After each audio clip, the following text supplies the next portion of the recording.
lead us in the pledge? I'll do it. All right, thank you. I pledge allegiance to the flag of the United States of America and to the republic for which it stands, one nation, under God, indivisible, with liberty and justice for all. Thank you, John. And is Leonora here for the inspiration, or is there someone else who has? Kelly, Cindy texted me this morning that she's sick, so Okay. she asked me to do the pledge or the inspiration. And I have two. My Awesome. first one, can everybody hear me okay? You're supposed to go up to some speaker somewhere. Little daisy chain. Okay. Go to the daisy chain. Can you hear me better now? Yes. Yay. Okay, my first one is from Martin Luther King. And it says, he said, "Our lives begin to end the day we become silent about things that matter." I thought that was really prescient for today. The second one is Albert Einstein. "Strive not to be a success, but rather to be of value." And there we have it. Great, thank you. Do we have any visiting Rotarians or guests today? How about in person first? We'll start with you guys. We have our speaker. We have our presenter, Ivy, All right, here. welcome, Ivy. Thank you. I don't see anyone on Zoom. Looks like we've got all of our club members, so welcome, Ivy. Let's see here for a minute. Wynn isn't available to do a healthcare update today, but let me see, is Val here? I don't see Val either. We might be short on announcements today. Couple of events coming up. Wanted to remind everybody that the Josephine County Rotary Club celebration at Wildlife Images is on May 19th from 5 to 7 p.m. It's going to be catered by Papa Terrell's Barbecue. Beer and wine are included. So I think you guys have been hearing announcements about this. If you haven't had a chance to sign up and register, please do that. It's $25 for adults, $12 for children. And you can use PayPal to pay for that if you would like. Just make sure you put celebration in the memo or bring cash or check to the meeting. If you are planning to attend and you haven't let Steve know already, please do send him an email so that he can get that information to the group that's planning it, so they have an appropriate count for food. Josie, is Josie here? Don't see Josie, but there is, I want to remind everyone that there is a Grants Pass Parkway cleanup scheduled for the 14th, which is this Saturday. And I believe they're meeting at Elmer's at 8 for breakfast and 9 o'clock if you just want to come for the cleanup piece of it. So more folks who show up, the faster it goes. So I did see Kelly Gonzalez. Did you want to share with us about the Rogue River cleanup? Sure. Hi, everybody. So the Rogue River cleanup is happening again this year on May 21st, and t-shirts and lunch provided for everybody who would like to participate. It starts at 9 a.m. and it goes until noon. Check-in starts at 8:30 a.m. There are 2 check-in locations, White Horse County Park and Hog Creek Boat Ramp.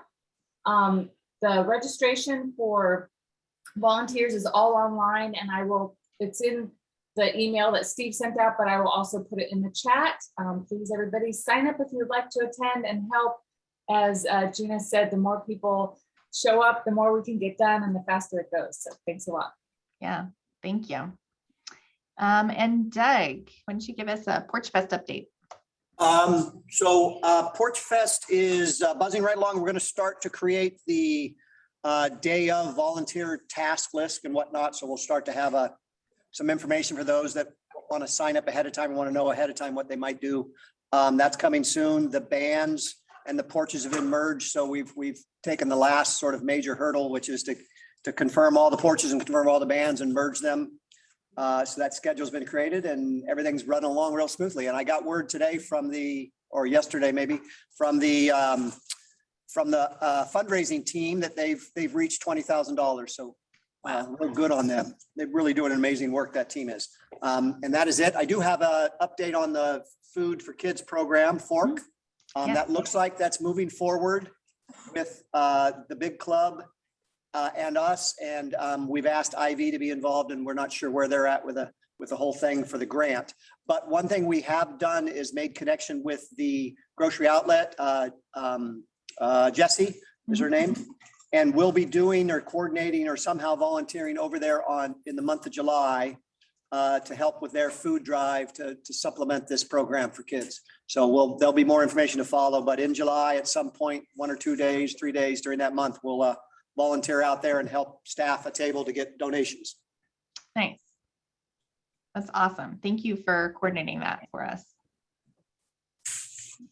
Are there any other announcements that didn't make it onto our list?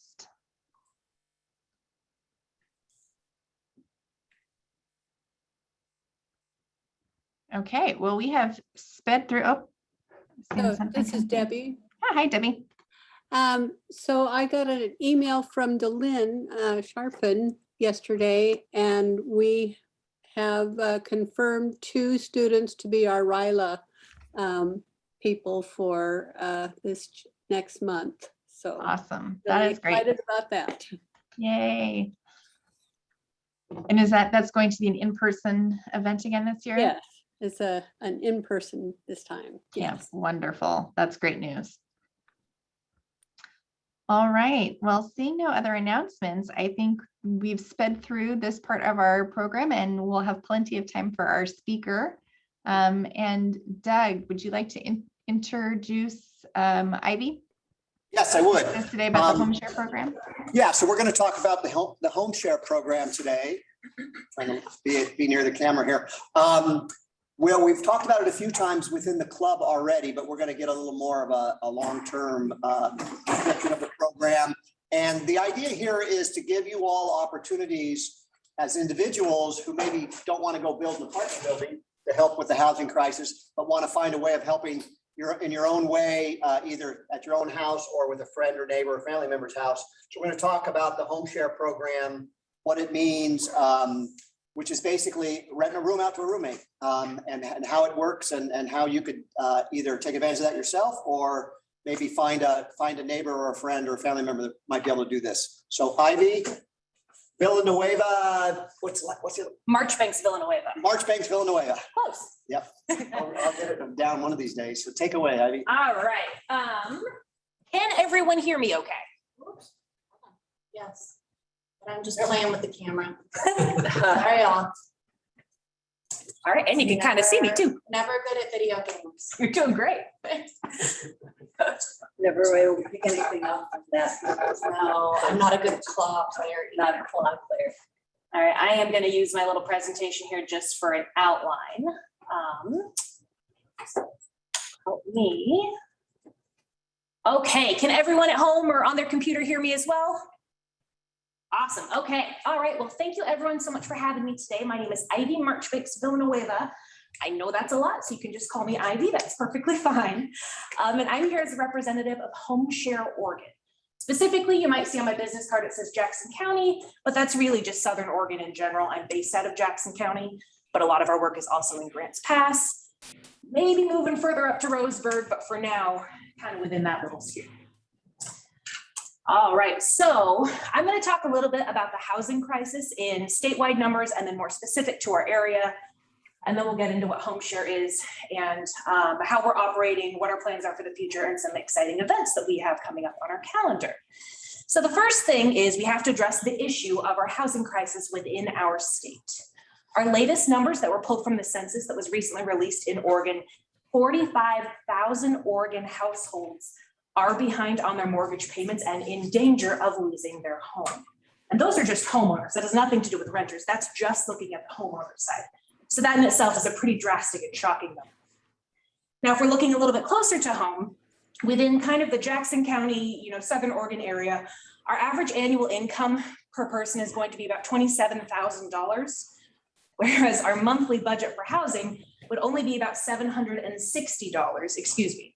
That would mean that with breaking that income down and dividing that by our 3rd times of our income, our monthly budget would only be $760, where the average cost for a 2-bedroom, 1-bath is almost $1,200. So we have about a $500 deficit between our average median income and the cost of rent. It's pretty substantial. Now, one of the ways that we are looking to address this, even though there are a lot of amazing organizations who are out there building or trying to get folks who are currently unhoused off the streets, get them resources, those are all fantastic solutions. However, that's not quite where we fit into the puzzle. Our goal at Homeshare Oregon is to prevent more Oregonians from reaching that point, right? How do we keep people from getting to the point of being on the streets or unhoused? How do we turn off that tap? So we started looking at our underutilized housing inventory, and that is spare bedrooms. In fact, in the state of Oregon, we've got an estimated about 1.5 million spare bedrooms in the state that don't regularly have any occupancy. Could be extra offices, spare bedrooms, whatever that looks like. No one lives in them on a regular basis, 1.5 million. Now, if we were to fill just 2% of those, that would house 30,000 people, and it would create financial security for 30,000 households, which is pretty significant. Now, there are some benefits for this program, but another thing to really recognize is that a lot of our approaches and a lot of our programs are really designated specifically for renters. And though that is a great concern of ours, our program might be one of the only in the state that is equally addressing renters and making sure we're providing our homeowners with that financial stability and security as well. So how it works. There are a couple different approaches that we're taking, but our bread and butter, so to speak, our primary tool that we're utilizing is a partnership with a for-profit company called Silvernest. Silvernest is a company that's launched in different states, all around the country.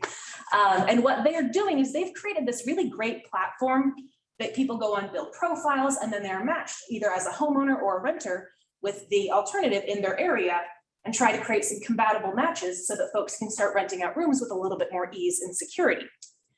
So recognizing that they already had this great system up and running that in all honesty kind of works like a dating site, which feels a little bit silly, but it's the truth. Instead of just reinventing the wheel, we decided to raise some of our funding as a nonprofit to make sure that every Oregonian that wants to access this platform can do it for free. These are services they typically charge for. We are able to offer background checks, in-service messaging, compatibility matches, authentication screening, all of these services to make it more secure, practical, and a little bit more, intimate's probably not the right word, a little bit more personal, right? So you're not just meeting strangers on Craigslist kind of thing. A little bit more personal, a little bit more sense of community to it without any additional charge, which has been a pretty great resource for Oregonians across the state. So the way this works is we have folks go through our website, sign up through us. They will be redirected to Silvernest, but because they went through us first, it is automatically flagged with Silvernest that they will not be charged for any services. They build out their profile, monitor their account, and review matches. And then they starting conversations and making friends and seeing how it feels, and eventually begin the home sharing process. There are some best practices that are worth noting. For one, when folks are building out their profiles, we really, really want you to be yourself. Be super authentic, don't hold back. I use the example, my mother, sweetest woman in the world, she's a people pleaser, right? She does not ever want to offend anybody, but she has the most sensitive nose to candles and perfumes. She will leave the room and have a sneeze attack if I wear a perfume that's slightly too strong for her. So if she were building a profile, she'd need to be really upfront about that, even if she thinks it might be a bit offensive, because you can't share a room with someone who lives by incense and candles if you can't handle that. There are some more serious applications we could look at. Politics or political persuasion might be an important one to share if it's something you feel strongly about, but really just being yourself, being upfront, being direct, because there is no shortage of matches available. It's just making sure that we're finding the right ones to make sure this is sustainable. A few other best tips and practices, but those are all things that you can kind of find through our website that we have posted. But the biggest thing is just be authentic, be yourself, and really be open to communicate with folks. So this is a system that has been proven to work for just about every demographic of person. However, where we've seen the most success and benefit is actually in our aging population. Both our seniors have found a lot of benefit here because one of the cool things about this approach is you can really rent out your spare room with the intent of getting that extra income, or you can really make an emphasis on extra household assistance. If you're a senior who is, needs to use a walker and it's a little bit challenging to handle some of those tasks around the house, getting your trash out to the curb if you live on a hill, that is something you can incorporate into your cost of rent and lower the amount for folks in exchange for household services and assistance. So it's a really nice way to kind of add value in those relationships and tailor it specifically to what both parties might need. We have also seen quite a bit of benefit with middle-aged single women, especially if they generally, maybe kids went off to college, maybe they don't have kids, whatever that looks like. Generally speaking, that demographic is kind of house rich and might benefit from the assistance, companionship, extra financial security, those types of things. So those are the general demographics and areas of homeowners that we've seen the most benefit in, but that's not restrictive.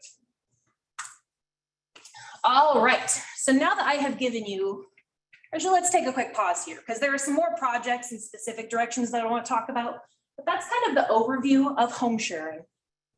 At this point, does anyone have any questions about anything I've shared? Oh, well, come on, I couldn't have been that thorough. Yes. Sharing the kitchen. Sharing a kitchen, there you go. So that's something that we have built out some tips and tricks for. It's a personal thing. Everyone has different preferences here. My boss likes to bring up her kind of specific requirements for sponge use, for instance. She gets so upset when people don't wring out the sponges.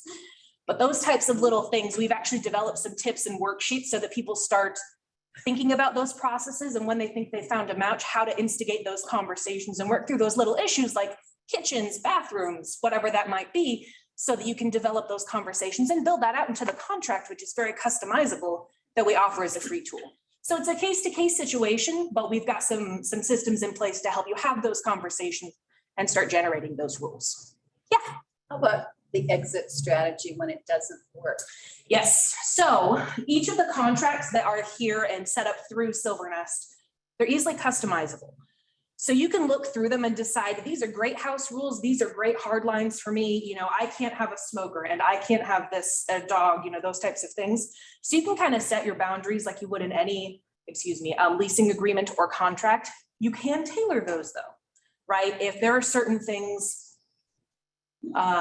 for instance, your parking space might be very important to you for reasons that your housemate might not understand. If they cross that line, though it might not be originally in the contract, as long as you add that in, then anything that's broken in that lease works like a regular rental agreement. They need to leave, essentially. We do offer some support there as far as mediating or just kind of like having your back as far as, removing folks from the area. If that's what needs to happen, we can help to provide resources and get in contact with law enforcement should it need to go that route. But generally speaking, those contracts are pretty strong. And as long as they're set up in a great structure initially, we really haven't seen, I think since I've been a part of the organization since October, I've seen one issue and we were able to mediate. Other than that, I've not heard of any major issues. You can also be really flexible with the amounts of times on these contracts. If you're nervous about it, just do it for a month. If you really need 3 months of income, but not more than that, then set it for 3 months and readdress. You can do 6, you can do a year, you can set these for what you'd like. Yes. So just curious here, because you gave us the statistics of how many people are unhoused. Yeah. Close to it. Are we talking, when you say a bedroom in your home, are we talking 2 people, 1 person? Generally speaking, 1 person. If we come across a situation, for instance, and I'll get into this here in just a little bit, there have been certain circumstances where a single mother and children, right, might sign up as renters, very interested. Myself and our other program representative, her name is Judy, she works out of Lane County. We process everyone who comes through. So actually I spend a lot of my time. And if we see those specific scenarios that are going to be a little bit difficult to place, we maintain a list of folks, homeowners who have expressed interest in supporting those unique causes.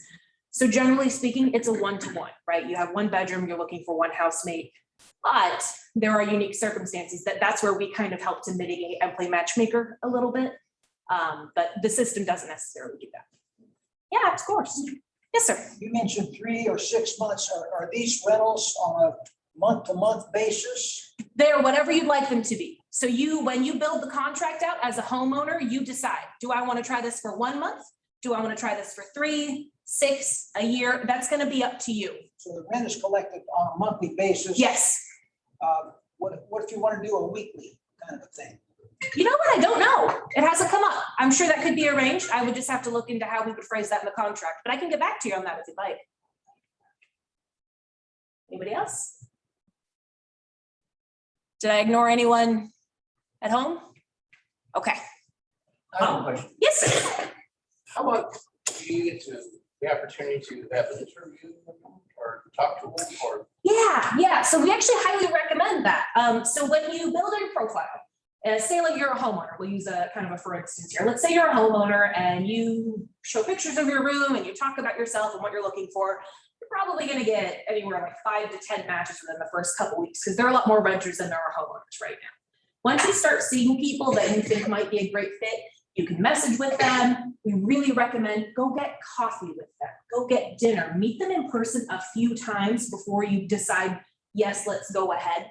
But again, this is a really personal and self-directed program with the idea being that you don't really have to follow anybody else's rules, if that makes sense, right? We're trying to make this customizable and tailored to the individual need. Because one of the issues with our housing is unfortunately, sometimes it can be a little bit rigid and inflexible, and that can limit our options. So this is meant to kind of fill those gaps and offer a flexible alternative. Oh, a lot of hands, okay. I came in late, so if you already addressed that, just. Sure. Will Section 8 housing help support this? So that's actually something we're working to clarify right now. At the moment, rent is collected in whatever terms the homeowner and the renter agree to. Generally speaking, that can be a direct deposit, a check, cash. So if there are rental vouchers programs that can create that fluidity of money, then that's an option, but we have not gotten far enough to set that boundary with homeowners, if that makes sense. So at this time, I'm going to say no, but I don't think it's a forever no. Okay, thank you. Yeah. Yes, sir. I had two. First is, how long have you been doing this and what kind of statistics or demographics, success, failure? Yeah. Do you have any evidence of that? And number two, renting a place to anyone in the state is somewhat problematic because of the rent moratoriums that went in during COVID, and evicting people was next to difficult. So again, I'm sure you've had experience where you say, this relationship isn't working. Would you leave in 4 to 6 weeks? And they say no. So let's go with the first question and the second, because I get those two a lot actually.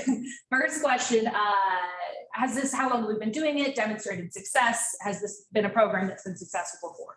Homeshare Oregon has been around, I believe in June, it'll be 2 years, right? The program started up. It was initially a program from Harbor of Hope up in Portland, which is another program organization. This became an offshoot, and because there was so much interest and need, became its own 501c3.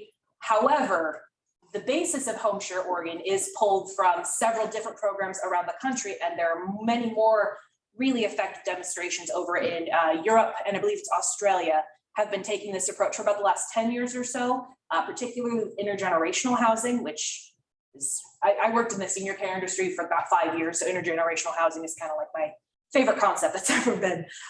But anyway, in Europe and Australia, there's been about 10 years of very demonstrated success. But here in the States, a lot of our data that we pulled from was actually, I believe, a national study done by the University of Washington in 2018 or 2019 to pull some of this data. There's a really great program in Vermont. Several that have popped up around the states. The Vermont one in specific we usually reference because it's a fantastic program. But in the United States, it's probably been going off and on for 5 to 10 years. We have not seen quite the level of success as they have in Europe. But I think a lot of that has to do with our systems and our market, and our inventory is a little bit different. So we're kind of building that out as we go. But yes, there is some demonstrated success. We as a program have been around for almost 2 years. And that's kind of where we're at. The second question being about legal protections for homeowners, right? As far as renters and moratoriums. So I am not a lawyer. So I am hesitant when I answer this question, try to be cautious with my phrasing. There is a legal distinction in the state of Oregon between home sharing and renting. And therefore, the rules that apply to renters and landlords, particularly landlords, are a little bit different and not nearly as restrictive. That being said, I can't quote them specifically. We're actually in the process of working with an attorney who works on housing issues to get a really fantastic one-pager giving us those legal descriptions and representations. I can't speak to them personally, but I can tell you that it's in the works. Can I add to that? Yeah. So the landlord tenant law generally doesn't apply to roommating situations. Thank you, Doug. They're quite different, both how you screen tenants and how you can evict them.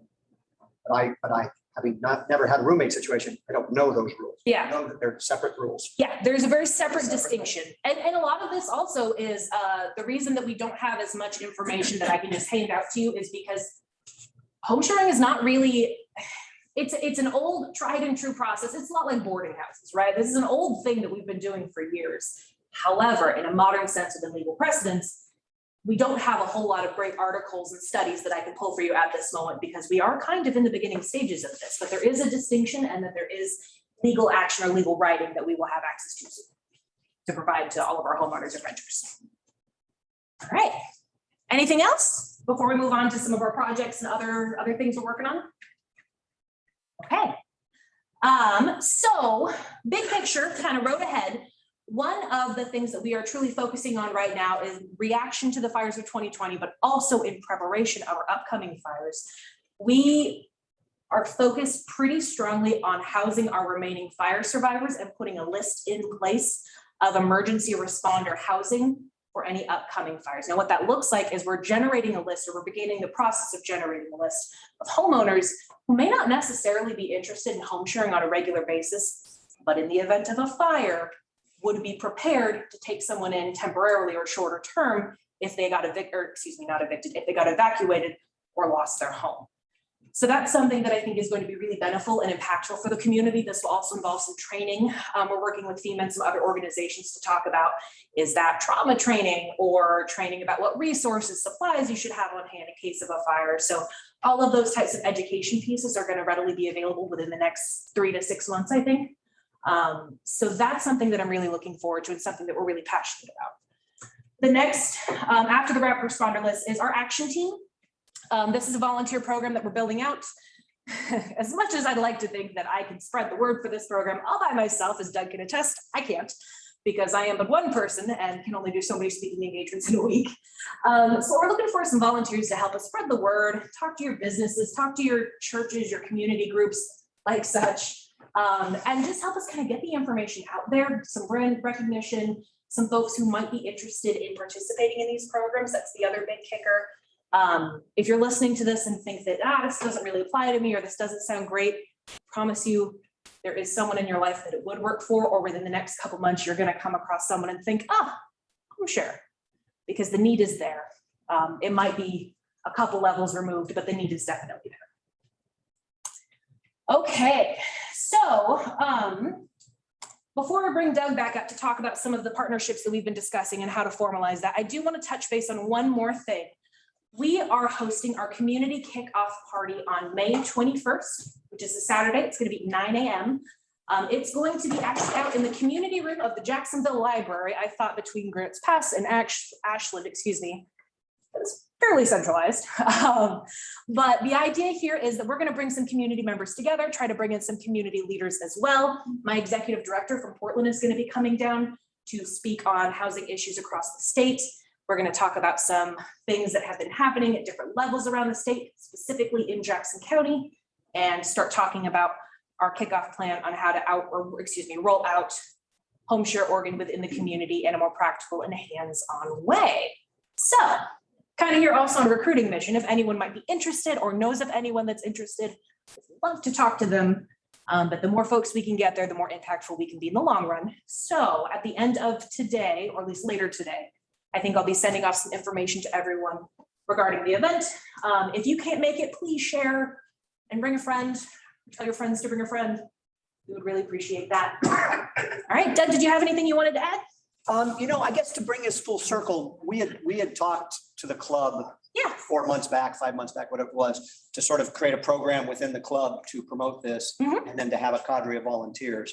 And so we had 4 or 5 people sign up for that and we haven't had a need for that yet. So to those 4 or 5 people out there, realize that Sure. we haven't needed you yet. There hasn't been a need. What we initially thought we were going to do was partner with the hospital and find housing for our traveling nurses, but that need didn't materialize. The shift at the hospital was, I believe, if I remember correctly, is they shifted to basically renting out a hotel, a large, or either a couple floors of a hotel or something like that. And they shifted most of their traveling nurses into that facility. So they didn't need the home share as much as we thought. This particular event, if those volunteers are still interested in helping Homeshare, even if it's just the one-time event of helping us with this event, anything you can do to help us recruit folks who might be interested or participating or learning more, this would be our biggest volunteer need at the moment. I know that was not the initial discussion because again, things turned a little bit with the hospital, but at the moment, this is our greatest ask, is to help us get some folks there in attendance. We recognize that everyone who attends might not be interested in volunteering forever. But again, just getting folks who are interested in bettering the community out there and informed is one of the best tools we have at our disposal. Yeah. The other thing I'd add for those that either might be interested or might think of somebody who might be interested, going on the website and looking around, and you can sample that whole thing and you can put yourself through the process of signing up so you can understand kind of what it's about, and then hit delete at the very end or hit I'm not interested or hold or whatever that one button was. So it allows you to go through it so you can see what it is that might be asked of you and how you might have to deal with. So it was actually very helpful to go through that process. And one of the things that when I send some follow-up information after this meeting is I'm going to ask if anyone's interested in signing up for our newsletter. Please just, you don't have, I promise my heart won't be broken if you tell me no. But if you'd like to know what's coming up, upcoming events, we're launching a new update to Silvernest, which will have a whole nother practice round to it. So it's the best way to stay involved and keep in touch with what we're doing. And so I will follow up with some information, some slides off this deck, as well as information about our upcoming event. Yes, ma'am. So I see you mentioned Silvernest, I see it's on here. Word silver applies to the age. So is this specifically designed for any particular age group? It is not, it's not exclusive to the aging population, but it's where we've seen the most need and most benefit. If I'm being totally honest with you, I think Silvernest probably could have done a little bit better in designing their website to be easier accessed by the aging population, but they're in the middle of doing a big reboot and are actually about to launch a 2.0 version, and they've taken that criticism pretty well. So I'm glad to see that they're making those changes. Is that a place where you could use volunteers to help less computer savvy people navigate? Yes, ma'am. That's actually the plan. So that's one of the things we're going to discuss at this community kickoff meeting. I am working with the Jackson County Library Association right now, or the group right now. I'd like to start in all of our local libraries, maybe setting up a monthly night or something along those lines where we can get some volunteers together and have free access to computers and start helping folks get signed up and access information if need be. That is something that will definitely be in the works over the next couple months, but that seems like the most practical way, not only to use volunteer hours, but also if folks are having trouble or struggling. I mean, I understand it's not always intuitive. It took me like 20 minutes to get a PowerPoint on a flash drive today. I mean, it is what it is. So that's one of the hopes and goals that we're trying to accomplish. As a real estate agent, I quite often see people who don't really want to sell their house, but they're thinking that's their only way out. And so this to me seems like something that could be of use to them. Do you mind if I share your flyer with the real estate? I'll send you a whole stack of them in my card. It's all interweb. Okay. Well, and I'm not sure they'll say yes. That's fair. But I think I'll go ahead and pass it on and pass your name on to our. That would be fantastic. And if they'd like more information on the program, I'd be more than happy to speak to them directly as well. Okay, great. Yeah, that'd be great. And that's the other thing. If you have anyone in mind, any groups, any organizations, distribute. I'm very happy to take calls, emails, texts, whatever that might be. You have a hand up on the Jean. upper. Hi there. I do. So my question is, if you were to either have a digital invite to this or a Facebook event, our club would be happy to share it on our club Facebook page. And I imagine many of our club members would also be happy to share it to help get the word out. So if there's something that you can send to us or tell us where to find, we'd be happy to do that. That would be fantastic. I can have that sent over this afternoon. Great. Thank you so much for that. Do you have a question, sir? I know a lot of people at my age, we travel, especially to the south in the winter months, 3 or 4 months, and we're paying $3,000 or $2,500. And I thought this is a great window for because like my house is empty in those 3 or 4 months. I went to talk to them.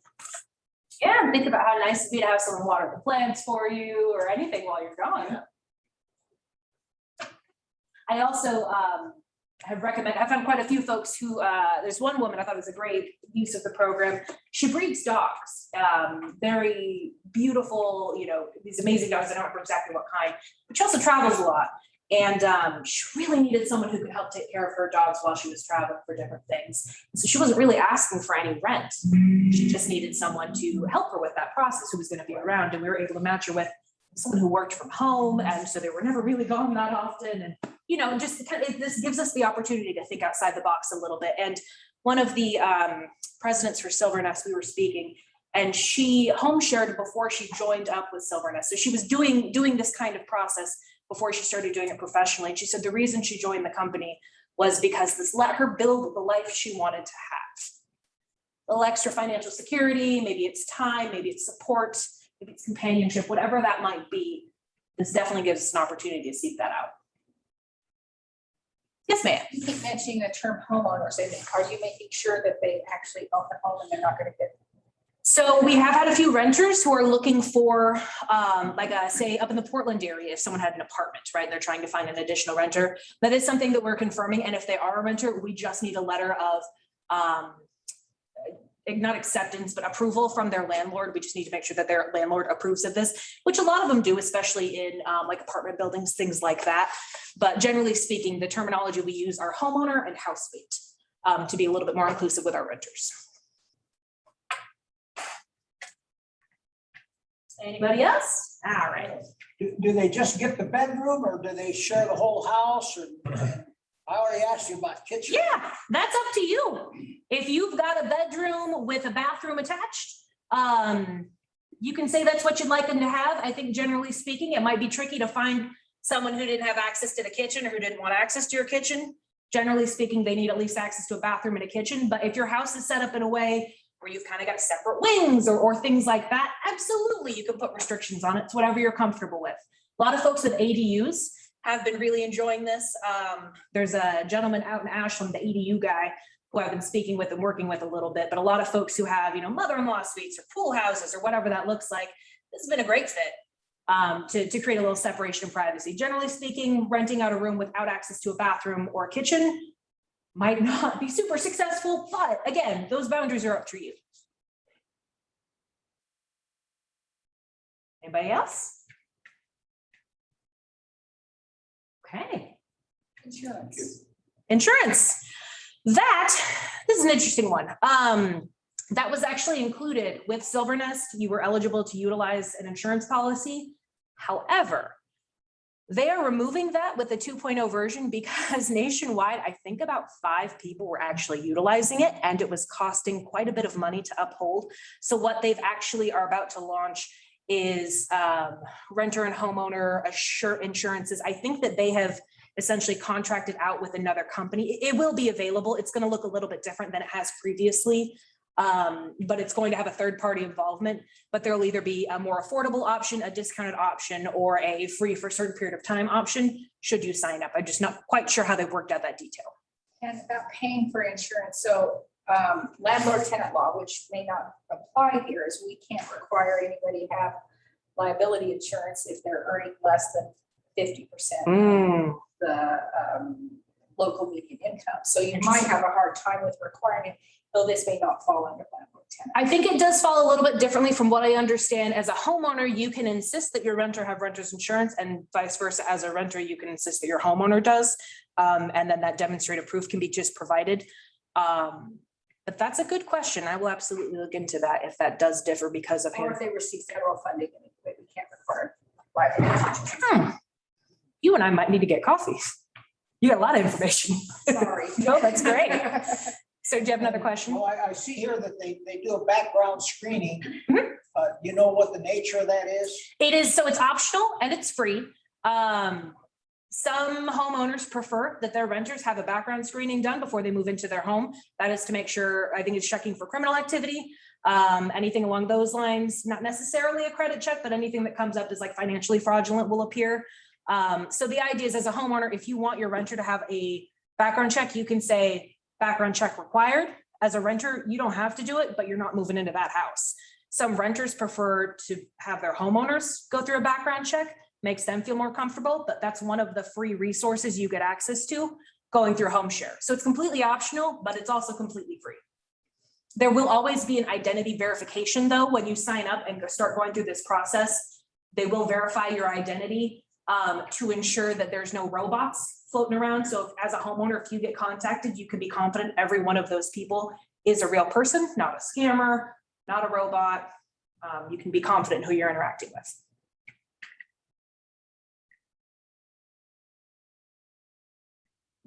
All right, did I fill up enough time for you guys? All right. Very interesting. Good, I'm glad. Well, I'll follow up with some information. Yep, we'll figure that out. Please take flyers, cards, anything you like, and pass them along to anyone that you think might be interested.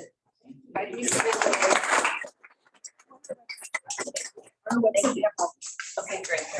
Of course. Thank you, Ivy. Thank you. That was a great presentation and really helpful information for us all to have. Okay. It looks like we have made it to Sergeant at Arms, and I think Lutz, you're there in person. Would you like to kick it off? In person. Okay, Zoomsters, get your hands ready to get those virtual hands up, okay? Because we got a special 2-for-1 for you today. You're going to be able to go to PayPal and not only put your money in for Happy Bucks, but you can sign up for the thing on the 19th at Wildlife Images. So do them both, okay? I'm going to start out Happy Bucks with $10 for Janie's new road. It is so nice to be able to drive down past Janie's house now on Beacon and not have to bounce around all over the place. So Janie, good job on that. Bike lane. Yeah, everything's happening down there. How about anybody in the room? Happy Bucks. On. I've got two $10 Happy Bucks because I'm going to miss next week and I'm going to miss the following week because I'm going to Bella Italia. All right. Molto bene. Anybody up there? I don't sit there. Janie. So I'll second your 5 Happy Bucks for my beautiful new road. And I'll also issue an invitation and say next time you're driving by, Lutz, stop in and we'll have a beer. Sounds good. That's what I was hoping for. Anybody else out here? Anybody else traveling soon? I'll pay you on the back end. We'll see what we Back have end? left. Okay. And how about Dawn? Dawn is traveling, right, soon? Yeah, so do we have any Happy Bucks for that? Are you happy? Yeah, and I think I can say it. Ian. Yeah. Can you order a beer in Turkish yet? Yes, yes. Good. I can. For you, Lutz, I will do it. Or what is the other thing called? Beer Ishmik Istioro. There you go. You got your beer. Good, you're amazing. Anyone else? Yes, Not traveling, sorry. not traveling, okay. I have 14 Happy Bucks because my youngest grandson just turned 14. He was diagnosed with brain cancer at age 9. We only wanted him to get to be 10. And so we're thrilled at 14. Great, And the chemo is still working. great. How about anybody else up there? So I usually don't tell people that I'm traveling so they don't come rob my house, but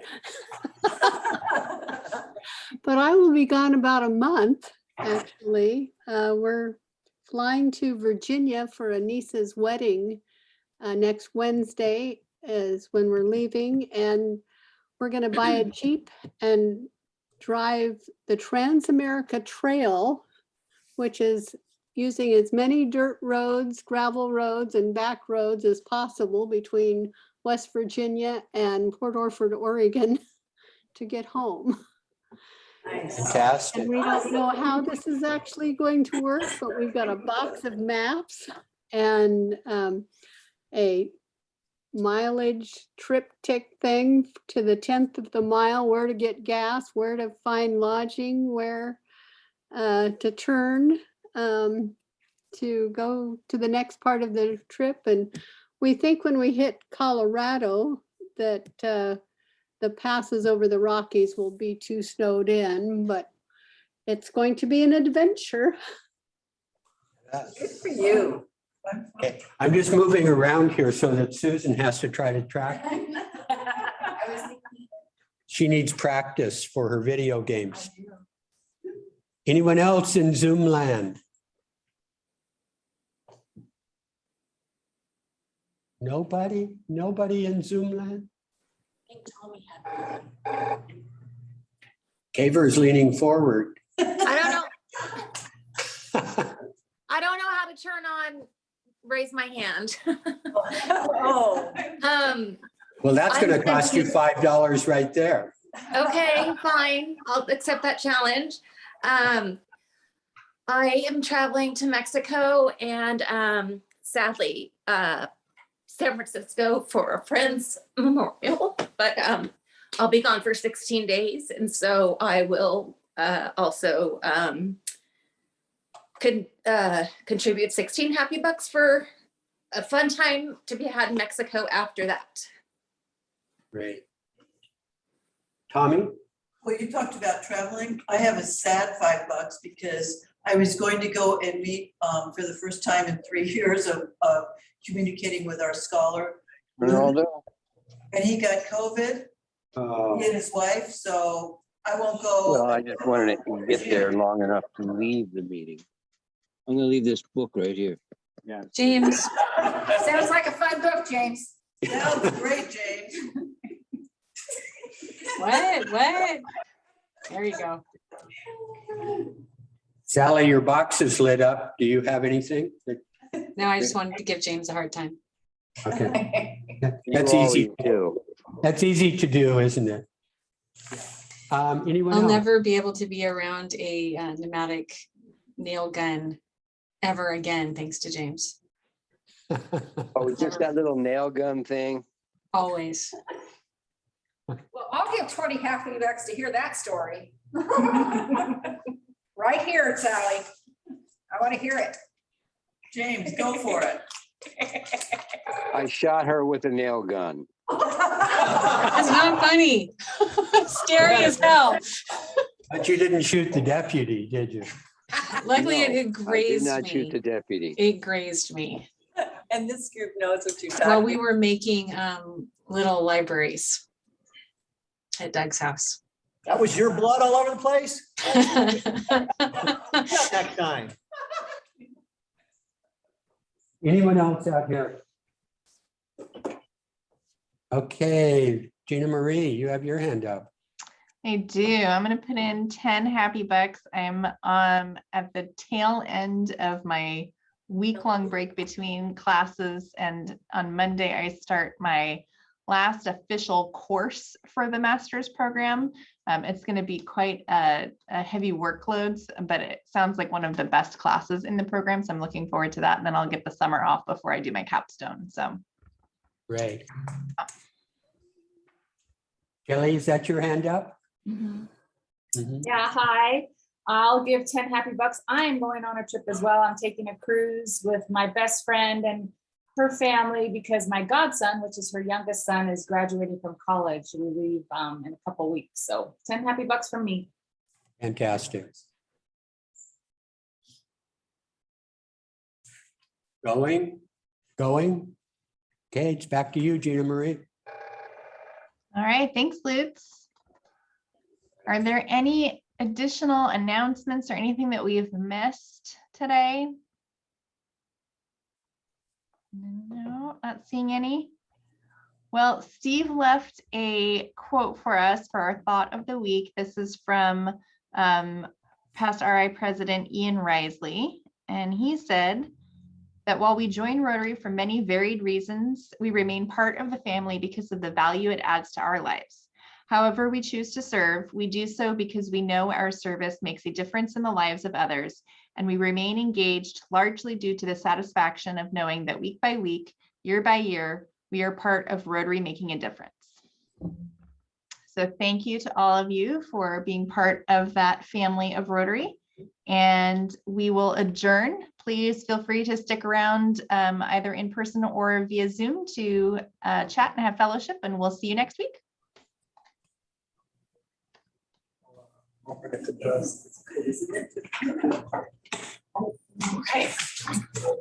Nice job. All